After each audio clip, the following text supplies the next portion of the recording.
Le football, qu'est-ce que c'est? Selon moi, c'est avant tout une histoire d'amour. Un serment silencieux transmis de génération en génération qui demande une loyauté inébranlable. Une passion indestructible entre les supporters et leur club et souvent aussi entre les supporters et leurs joueurs. Mais parfois, cette histoire d'amour bascule. Un héros devient un ennemi, une idole devient un traître.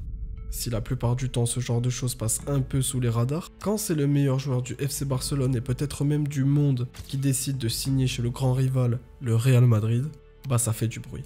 Et même beaucoup de bruit. Bienvenue à toi dans ce 3e épisode de l'épopée dorée, et tu l'auras sûrement deviné, aujourd'hui on retrace le parcours d'un joueur aussi sensationnel que décrié, Luis Figo.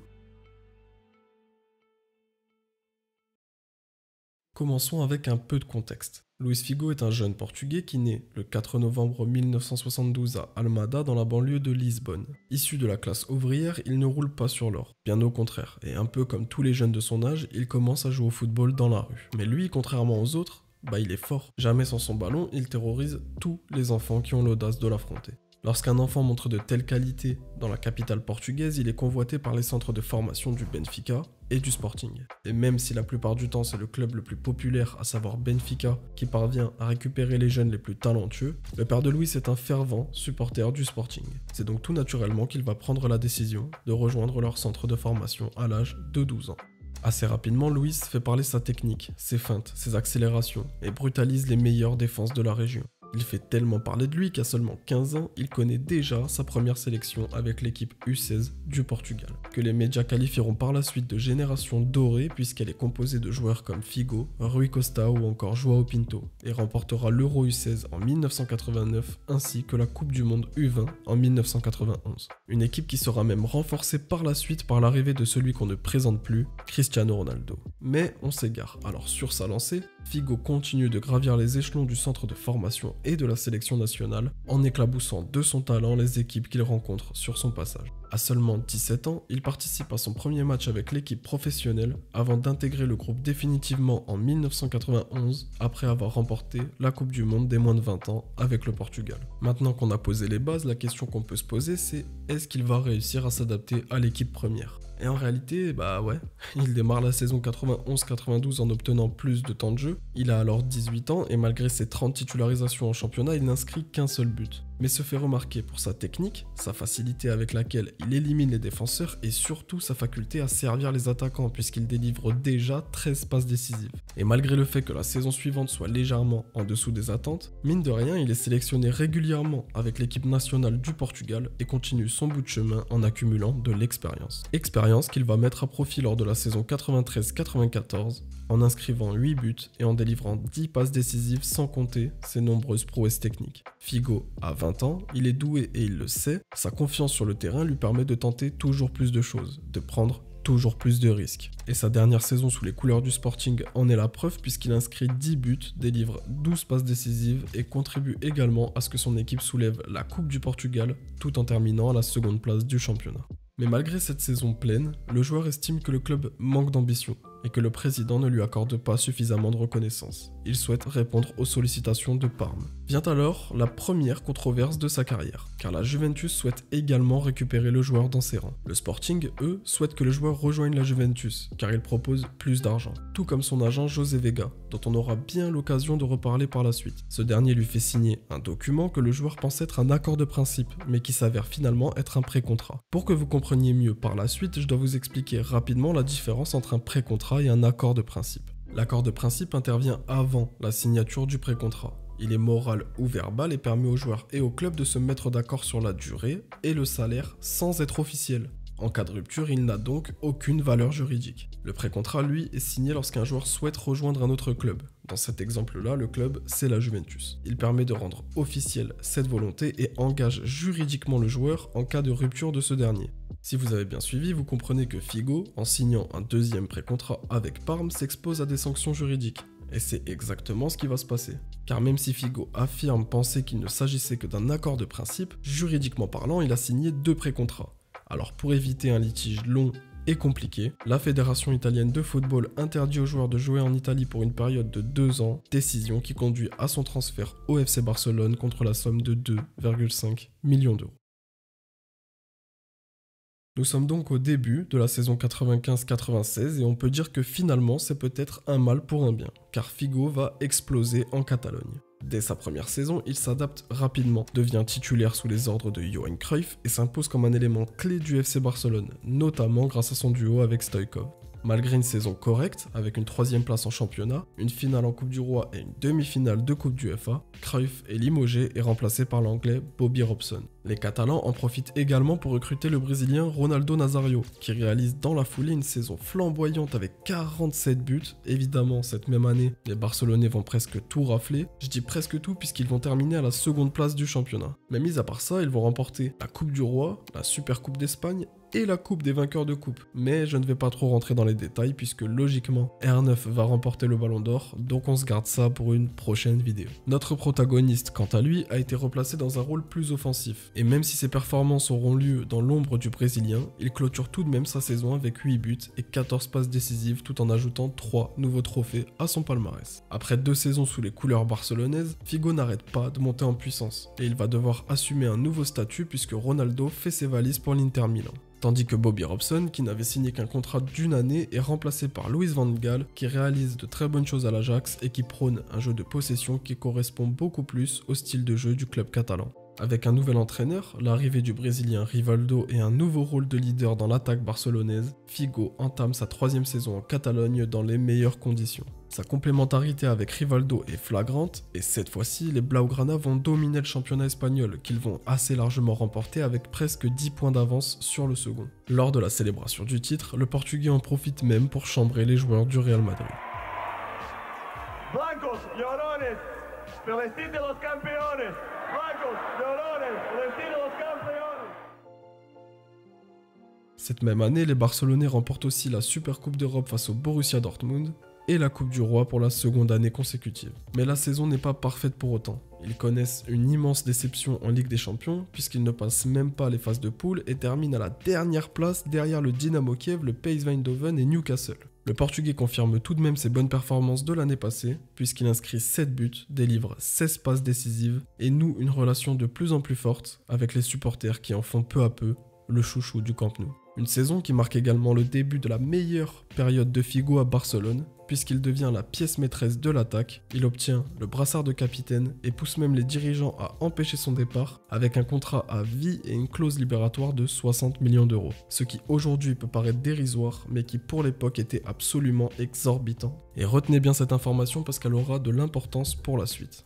Les Blaugrana remportent une nouvelle fois le titre de champion d'Espagne la saison suivante, mais dans l'ensemble l'année est un peu moins convaincante, les Barcelonais échouent en quart de finale de Coupe du Roi face à Valence et pour la 2e année consécutive en phase de poule de Ligue des Champions. Le Portugais clôture tout de même sa saison avec 9 buts et 17 passes décisives et de toute manière quelle importance lorsque l'on sait que l'année qui va suivre sera pour le meilleur comme pour le pire la saison la plus importante de toute sa carrière.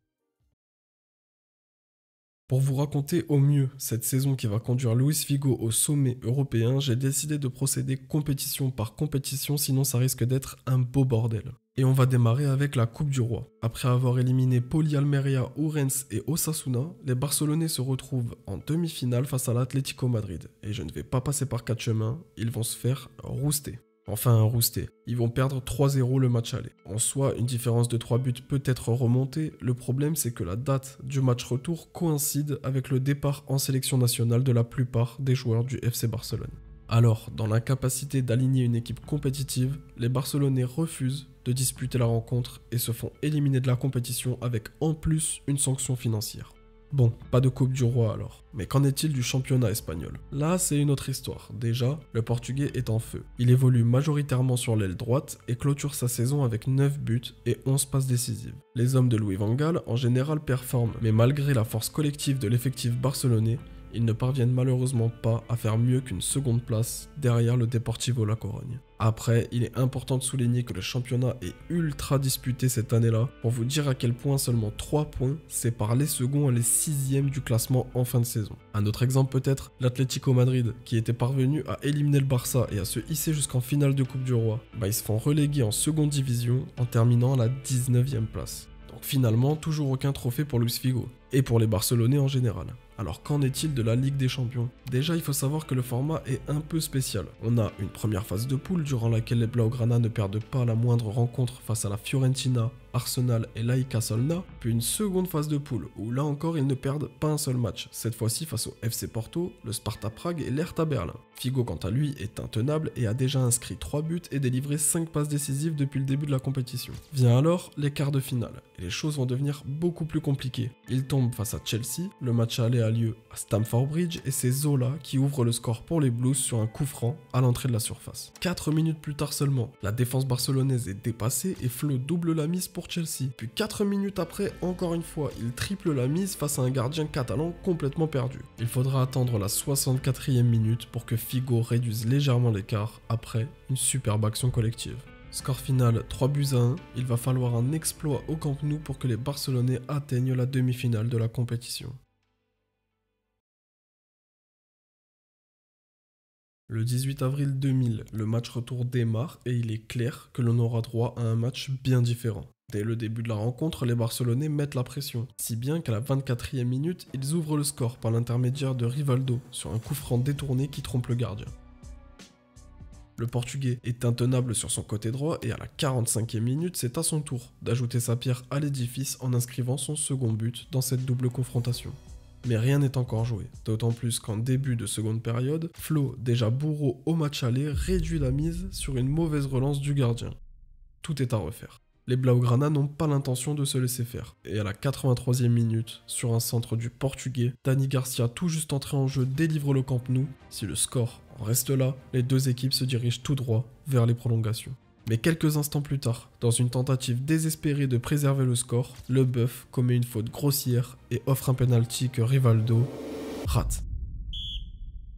L'arbitre siffle la fin du match et les prolongations démarrent. Après un slalom dans la surface adverse, Baba Yaro stoppe illégalement Figo sur le point de délivrer les siens. Il écope d'un carton rouge et cette fois-ci, Rivaldo transforme le penalty et le stade s'enflamme. Histoire d'enterrer définitivement la rencontre, Kluivert, qui s'était montré plutôt discret jusque-là, inscrit un but de la tête et crucifie les espoirs des Blues. Ce sont bel et bien les Barcelonais qui, après une remontada incroyable, disputeront les demi-finales de la compétition face à une équipe qu'ils connaissent bien, Valence. Mais il y a un détail que j'ai omis de vous dire pendant le match. Un événement qui s'est produit à la 53e minute, un carton jaune reçu par Figo. Si ça peut paraître anodin, en réalité ça va avoir de lourdes conséquences, puisque ce carton jaune va lui valoir une suspension pour le match aller.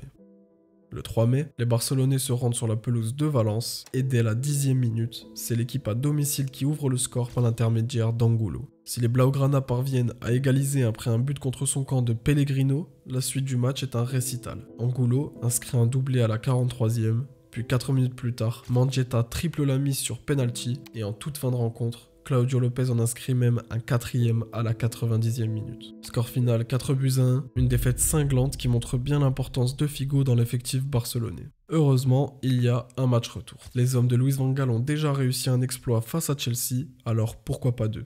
Nous sommes le 10 mai au Camp Nou. Les supporters rêvent d'un scénario fabuleux où le FC Barcelone se hisse jusqu'en finale en dominant facilement, mais le match est disputé. Et malgré les assauts barcelonais, à la 60e minute, c'est bel et bien Valence qui ouvre le score sur la pelouse catalane. Les espoirs sont minces, très minces, mais pourquoi pas y croire, d'autant qu'à la 78e, Figo délivre un superbe corner pour De Boer qui réduit l'écart de la tête. Puis 10 minutes plus tard, une seconde passe décisive du Portugais, cette fois-ci pour Cocu, mais l'écart de but est trop important. Après le coup de sifflet final, c'est Valence qui va rejoindre la finale de la compétition. Difficile de savoir si la présence du Portugais au match aller aurait changé l'issue de la confrontation, mais quand on voit la performance qu'il a pu délivrer au match retour, on peut tout de même se poser la question. A noter qu'il est déjà à 14 buts et 22 passes décisives, toutes compétitions confondues, c'est exceptionnel. Mais bon, toujours aucun trophée pour le Portugais, cependant, il reste tout de même une dernière compétition. Cette fois-ci, c'est avec la sélection nationale, l'Euro 2000.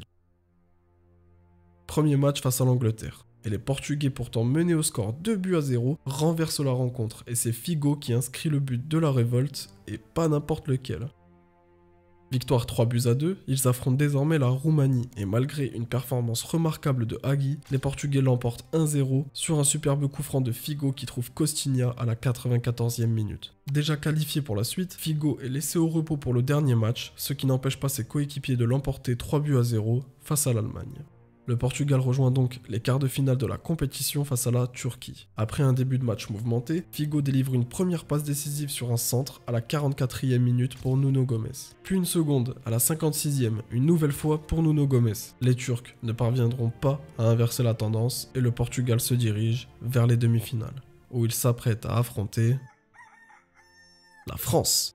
Championne du monde en titre, rouleau compresseur de la compétition qui compte bien perpétuer son règne.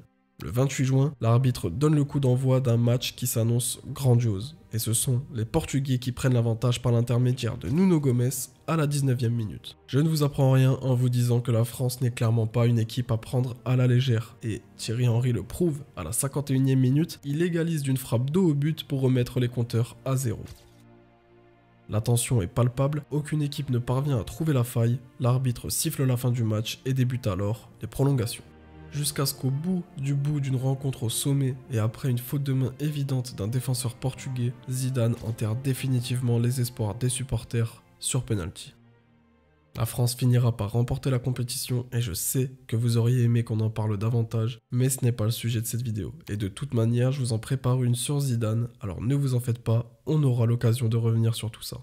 Le Portugal est donc éliminé de la compétition, encore une désillusion pour Figo qui clôture tout de même sa saison avec 15 buts et 25 passes décisives toutes compétitions confondues. Même s'il n'aura remporté aucun trophée, il aura porté son équipe en demi-finale de Coupe du Roi, de Ligue des Champions et de l'Euro, tout en terminant à la seconde place du championnat. Et je pense qu'il est enfin temps qu'on parle de son fameux transfert au Real Madrid. Et j'en profite dès maintenant pour vous faire un disclaimer. La plupart des informations qu'on a sur cette histoire ne sont pas vérifiables. Tous les acteurs se jettent la pierre, chacun a sa vérité sur ce qu'il s'est passé. Pour vous faire cette partie, je me suis basé sur ce que j'ai pu trouver à droite à gauche et je vous transmets uniquement les informations qui ont été données par au moins 2 acteurs de cette histoire afin qu'on puisse se rapprocher au mieux de la vérité. Je vous invite également à découvrir le documentaire Netflix qui a été réalisé sur cette histoire où chacun donne sa version des faits et duquel j'ai récupéré pas mal d'informations. Maintenant que tout cela est dit, on peut commencer.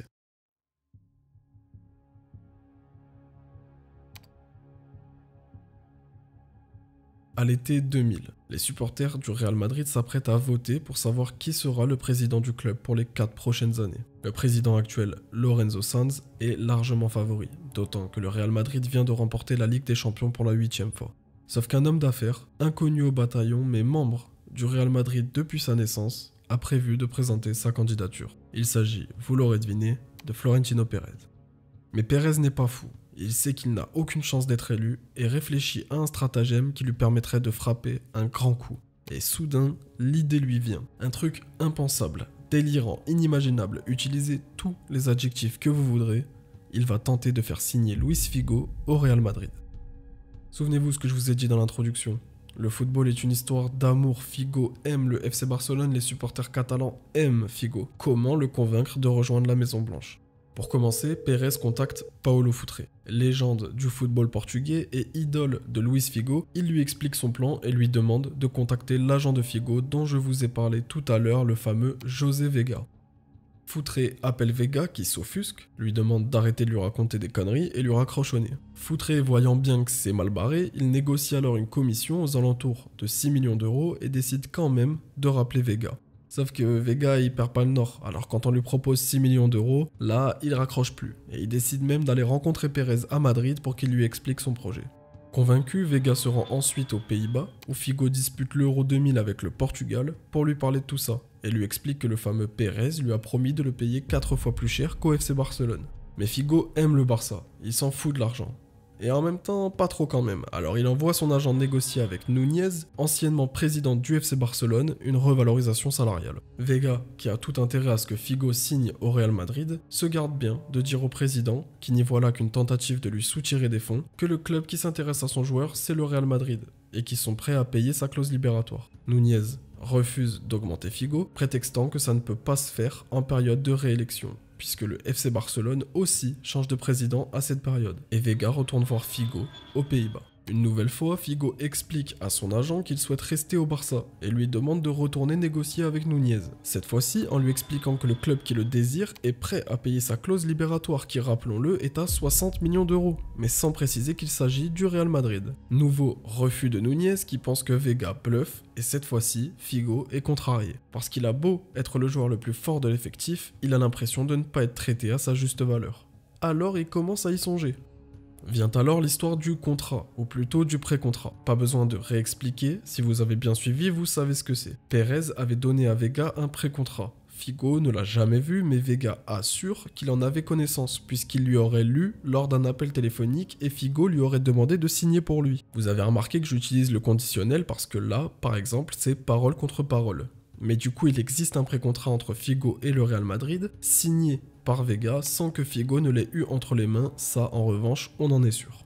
En parallèle, l'histoire ne peut pas rester secrète indéfiniment. Un journaliste de Marca entend parler de cette affaire et sachant la bombe qu'il a entre les mains, décide d'en faire un article. Il se paye même le luxe de narguer Florentino Pérez en ajoutant que si ce dernier était élu à la présidence du Real Madrid, non seulement il ferait signer Luis Figo au Real, mais qu'en plus s'il ne le faisait pas, Pérez devrait payer les frais d'adhésion de tous les socios. Évidemment, Pérez est furieux. Son plan est non seulement devenu public, mais en plus les gens pensent maintenant qu'il devra payer les frais d'adhésion de tous les socios. D'autant plus que la presse du monde entier s'enflamme et commence à relayer massivement l'information. Figo est alors en vacances en Sardaigne et se retrouve dans un effet boule de neige médiatique. N'oublions pas que lui, au départ, il voulait simplement revaloriser son salaire. Il nie donc être impliqué dans un transfert au Real Madrid et déclare qu'il ne portera jamais le maillot du Real. Mais 5 jours avant l'élection, Pérez, qui n'en avait jusque-là pas encore parlé, déclare officiellement que s'il devient président, il signera Luis Figo, et reprend même les propos du journaliste en affirmant qu'il paiera les frais d'adhésion de tous les socios si cela ne se produisait pas.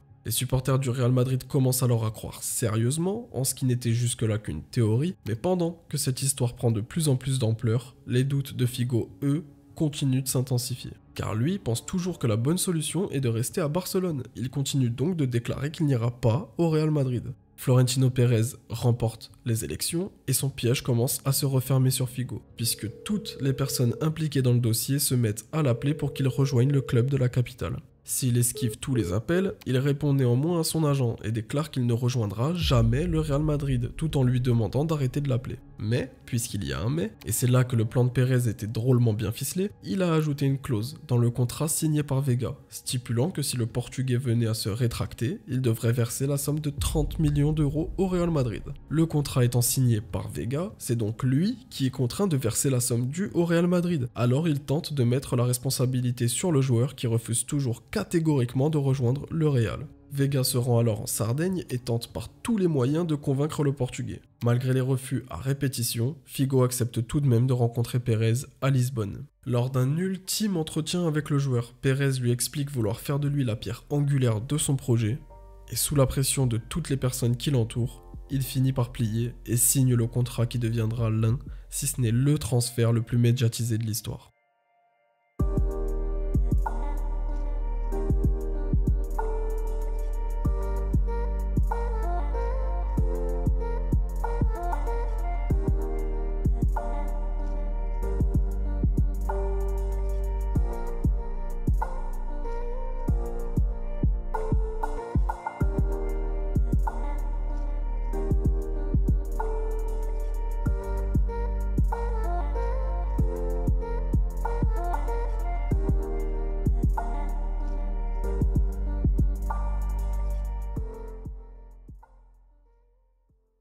Même après toutes ces années, les contours de cette affaire restent toujours aussi flous, chacun des membres réfute sa responsabilité, mais il semble que ce soit la version la plus crédible de toute cette histoire. Dans la manière dont je le formule, on pourrait croire que Figo était obligé de signer ce contrat, et c'est faux. C'est tout de même lui qui a eu le dernier mot. Mais il n'y a qu'à voir sa tête le jour de la présentation officielle pour comprendre qu'il savait déjà qu'il avait fait le mauvais choix. Et je tiens tout de même à préciser avant de clore ce chapitre que Paulo Futre a gagné 1,5 million d'euros pour son rôle dans le transfert, tandis que Vega, lui, a gagné 3 millions d'euros.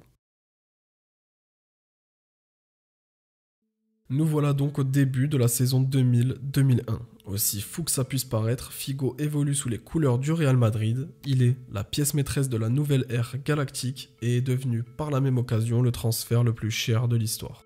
Malgré la controverse, son début de saison est vraiment convaincant. Il compte déjà 1 but et 5 passes décisives en 5 rencontres de championnat. Pour le compte de la 6e journée, Figo fait son retour au Camp Nou. Les fans du FC Barcelone l'appellent désormais Judas. Quand certains d'entre eux font supprimer son flocage, d'autres brûlent directement le maillot. Durant la rencontre, les supporters lui jettent des billets à son effigie, des bouteilles de whisky et même une tête de cochon décapitée. Vous l'aurez compris, en Catalogne, Figo est devenu la personne à abattre. Cependant, la cérémonie du Ballon d'Or se rapproche à grands pas. Figo est évidemment prétendant au titre, premièrement pour sa saison extraordinaire au FC Barcelone, mais aussi pour son début de saison avec le Real Madrid. Passe décisive sur passe décisive, le Portugais est monstrueux, que ce soit en Liga ou en Ligue des Champions, où les Madrilènes n'ont perdu qu'une seule rencontre, et c'est celle où Figo était suspendu pour accumulation de cartons jaunes. Pourtant, le favori s'appelle Zinedine Zidane. Vainqueur de l'Euro 2000 et élu meilleur joueur de la compétition, c'est le Français qui logiquement devrait remporter le trophée. Le 19 décembre 2000, la cérémonie du Ballon d'Or débute et contre toute attente, c'est Luis Figo qui est élu meilleur joueur de l'année. Je dis contre toute attente, mais en réalité c'était loin d'être impossible, parce qu'avec ses 2 cartons rouges reçus en Ligue des Champions quelques semaines avant la cérémonie, le Français avait terni sa réputation. Suffisamment pour que Luis Figo lui dérobe la première place de seulement 16 points, ce qui en fait l'une des cérémonies les plus serrées de l'histoire. Le Portugais est désormais sur le toit du monde, en ayant réussi l'exploit d'obtenir la plus haute distinction individuelle pour un joueur de foot, et le tout en ayant joué pour le FC Barcelone et le Real Madrid dans la même année. Enfin bref. Maintenant, est-ce que ça valait vraiment le coup de rejoindre le Real Madrid? Honnêtement, j'ai envie de vous dire que oui, puisque dès sa première saison, les Madrilènes vont remporter le championnat espagnol avec 80 points. Figo, quant à lui, inscrit 19 buts et délivre 28 passes décisives, toutes compétitions confondues. L'année suivante, il soulève pour la première fois la Ligue des Champions, en faisant tomber le Bayer Leverkusen en finale, ainsi que la Supercoupe d'Espagne et la Coupe intercontinentale, toujours avec une dizaine de buts et une vingtaine de passes décisives. Vous l'aurez compris, si je passe plus rapidement sur cette partie-là, c'est parce que ce n'est pas le sujet de ma vidéo. Mais il y a quand même des choses intéressantes à dire. Lors de la saison 2002-2003, il reste dans ses standards en termes de statistiques, avec 12 buts et 18 passes décisives, tandis que, malgré une élimination en demi-finale de Ligue des Champions, les Madrilènes remportent une nouvelle fois le championnat, ainsi que la Supercoupe de l'UEFA. La saison 2003-2004 est un peu plus compliquée. Le Real Madrid a été éliminé de la Ligue des Champions face à l'AS Monaco en quart de finale. Ils n'ont terminé qu'à la 4e place du championnat et n'ont remporté que la Supercoupe d'Espagne. Avec le Portugal également, qui était le pays hôte de l'Euro 2004 et qui, après un parcours exceptionnel, se sont inclinés en finale face à la Grèce à la surprise générale. Malgré tout, fidèle à lui-même, Figo aura tout de même délivré 17 passes décisives et inscrit 14 buts, avant d'entamer sa 5e et dernière saison sous les couleurs madrilènes, qui marquera le début de son déclin. Déjà, collectivement, la saison est décevante. Le Real Madrid ne remporte aucun trophée, puis sur le plan individuel aussi, car Figo est légèrement en dessous de ses standards, avec 7 buts et 13 passes décisives. Il est alors transféré librement à l'Inter Milan, puisque son interdiction de jouer en Italie n'était que d'une période de 2 ans. Malgré des statistiques légèrement en dessous de ce qu'il avait pu proposer au sommet de sa carrière, Figo s'impose néanmoins comme un élément important de cette équipe milanaise qui roule sur le championnat italien. Durant les 4 saisons qu'il passe en Italie, l'Inter Milan remporte la Coupe d'Italie à 3 reprises et le Scudetto tous les ans, à vrai dire, puisqu'ils étaient tout bonnement injouables. Jusqu'à ce qu'à l'été 2009, gêné par une blessure contractée l'année passée et sachant que son niveau est en train de baisser, Luis Figo préfère quitter le monde du football par la grande porte et annonce définitivement prendre sa retraite à l'âge de 36 ans en remportant une nouvelle fois le championnat italien et en laissant derrière lui un palmarès impressionnant. Dans l'intro, je vous disais que le football demande une loyauté inébranlable. Figo a rompu cette loyauté. Tout comme les supporters barcelonais qui lui scandaient déjà de quitter le club avant même que cela ne soit officialisé. Et puis je vous ai aussi dit que le football était une histoire d'amour. Et dans toute histoire d'amour, il y a aussi des trahisons, des blessures, des déceptions. Certains garderont de lui un goût amer, là où d'autres retiendront sa magie. Mais une chose est sûre, qu'on l'aime ou qu'on le déteste, lui n'a jamais cessé d'aimer le football. Et le football ne l'a jamais oublié. Car au-delà des couleurs, au-delà des polémiques, ce qui reste, c'est l'image d'un immense joueur.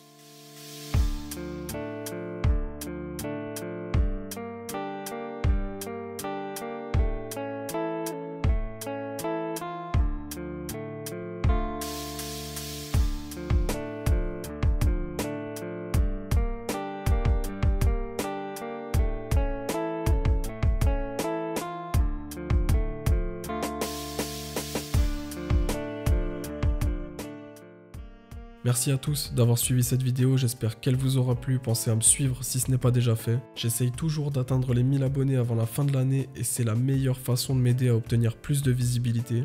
Si ce n'est pas déjà fait, je vous invite à découvrir les 2 premiers épisodes sur l'histoire de Georges Weah et Kaka. C'était La Pince et je vous dis à la prochaine pour un nouvel épisode.